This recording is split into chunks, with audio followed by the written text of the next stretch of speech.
Perkenalkan, saya Irman Abdillah dan kedua rekan saya Ahmad Uluan dan Nabila Rizkita. Kali ini kami akan membahas chapter 12 mengenai enhancing decision making atau meningkatkan pembuat keputusan.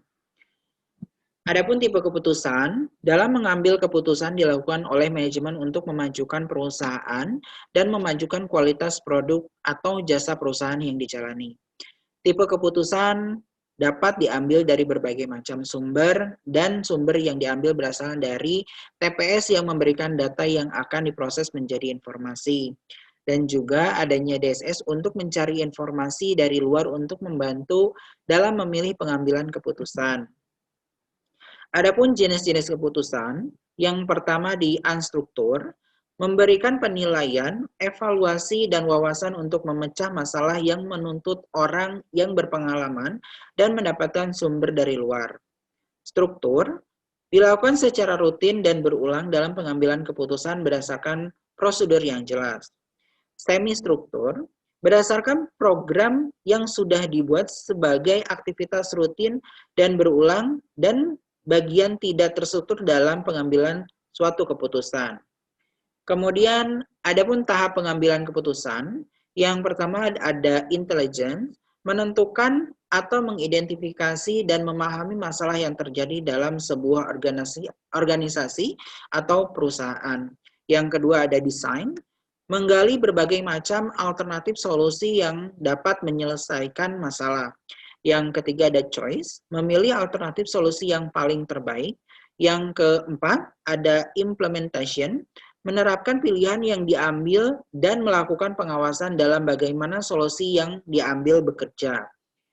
Adapun peran manajer dalam pengambil keputusan, peran interpersonal, peran informasi, peran dalam pengambilan keputusan.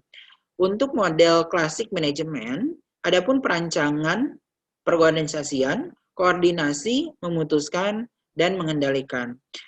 Demikian penjelasan dari saya. Untuk selanjutnya akan dijelaskan oleh rekan saya. Terima kasih.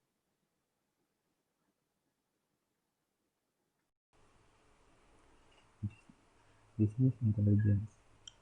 Pengetahuan mengenai pengembalian keputusan yang baik biasanya berfokus dalam meningkatkan organisasi dengan memberikan wawasan bisnis kepada semua karyawan yang mengarah kepada keputusan yang lebih baik, cepat, dan relevan.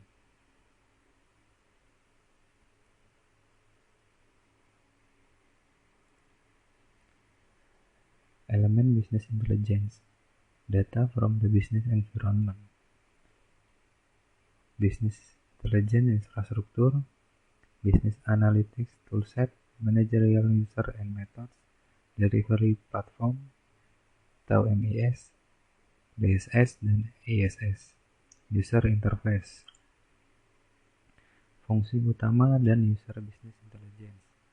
Fungsi utama Business Intelligence adalah yang pertama Production Report, yang kedua Parameterized Report, yang ketiga Dashboard atau Scorecard, yang keempat ada Ad Hoc Query Search Report Creation, yang kelima adalah Drill Down, Forecast, Scenarios, dan Model. Business Intelligence User. Yang pertama, 80% are casual user relying on production report. Yang kedua, Senior Executive use monitoring functionalities. Yang ketiga, Middle Managers and Analysts. Yang keempat, Ad Hoc Analyst Operational Employees. Prepackaged Report. Decision Support System atau DSS. Sebuah sistem komputer yang interaktif, user-friendly, digunakan pada level manajemen yang memadukan data dan model dan alat analisis untuk mendukung pengembalian keputusan yang semi terstruktur atau tidak terstruktur. DSS juga mendata pelanggannya sebagai data untuk mendukung dalam pengambilan keputusan. Komponen-komponen Decision Support System. Secara garis besar, DSS dibangun oleh 3 komponen besar.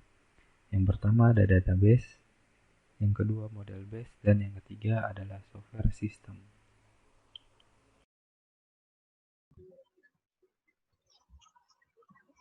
Ya, saya akan menjelaskan mengenai tujuan decision support system atau DSS. Tujuan-tujuan ini berhubungan dengan 3 prinsip dasar dari konsep DSS, yaitu prinsip dasarnya yaitu struktur masalah, dukungan keputusan, dan efektivitas keputusan. Maka tujuan dari DSS sendiri yaitu membantu manajer membuat keputusan untuk memecahkan masalah semi terstruktur. Kedua, membantu keputusan manajer dan bukannya mengubah atau mengganti keputusan tersebut. Ketiga, meningkatkan efektivitas manajer dalam pembuatan keputusan dan bukannya peningkatan efisiensi. Jenis-jenis DSS. Jenis-jenis DSS menurut tingkat kerumitan dan tingkat dukungan pemecahan masalahnya adalah sebagai berikut, yaitu 1. Mengambil elemen-elemen informasi, 2. Menganalisis seluruh file, ketiga, memperkirakan akibat keputusan, keempat, menyiapkan laporan dari berbagai file, kelima, mengusulkan keputusan, keenam, membuat keputusan. Selanjutnya, DSS sendiri memiliki dampak pemanfaatan seperti masalah-masalah semi struktur dapat dipecahkan, problem yang kompleks dapat diselesaikan, sistem dapat berinteraksi dengan pemakainya. Dibandingkan dengan pengambilan keputusan secara intuisi, pengembalian keputusan dengan DSS dinilai lebih cepat dan hasilnya lebih baik. Menghasilkan acuan data untuk menyelesaikan masalah yang dihadapi oleh manajer yang kurang berpengalaman. Untuk masalah yang berulang, DSS dapat memberi keputusan yang lebih efektif. Fasilitas untuk mengambil data dapat memberikan kesempatan bagi berbagai manajer untuk berkomunikasi dengan lebih baik. Dan terakhir, meningkatkan produktivitas dan kontrol manajer. Selanjutnya, untuk contoh kasus pada pembahasan kali ini yaitu Nike adalah, kita ambil dari sebuah perusahaan Nike. Jadi Nike adalah produsen sepatu nomor 1 di dunia. Dengan permodalan yang sedikit, Nike tidak mampu untuk membuat iklan pada produknya. Nike kemudian hanya menggunakan image dari atlet terkenal untuk menarik minat konsumen. Selain itu, untuk menekan biaya yang besar, Nike membeli sepatu dari supplier Asia. Para pekerja Asia yang terkenal murah bisa menekan harga yang ditawarkan supplier, sehingga Nike bisa membeli dengan harga yang murah. Sebagai contoh adalah supplier Nike merupakan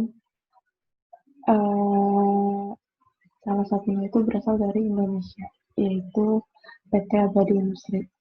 PT Abadi Industri adalah perusahaan yang bergerak di bidang manufaktur sepatu lari atau running shoes, sehingga perusahaan ini memproduksi berbagai tipe running shoes dengan berbagai jenis ukuran, baik untuk anak-anak maupun orang dewasa.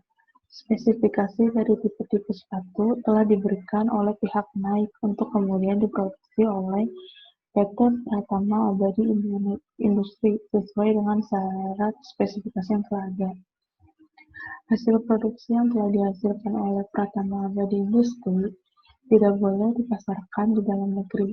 Semua hasil produksi yang telah ada merupakan hak dari pihak Nike yang ada di Beaverton, USA. Untuk kemudian akan diekspor kembali ke negara lain seperti Prancis, Swedia, India, Belgia, Kanada, USA, Afrika Selatan, Argentina, Uruguay, Chile. Pada tahun 1983, kepercayaan Nike melakukan kesalahan dalam pengelolaan Nike, sehingga berdampak pada 350 karyawan yang ia miliki. Oleh karena itu, DHIL sebagai ketua dewan direksi memutuskan untuk mendapatkan kembali posisi produsen nomor 1 melalui kecepatan penjualannya dengan konsep Nike Global, Segmentation, dan Targeting Positioning. Oke, baik, cukup sekian presentasi dari Kelompok kami, kurang lebih mohon maaf. Wassalamualaikum warahmatullahi wabarakatuh.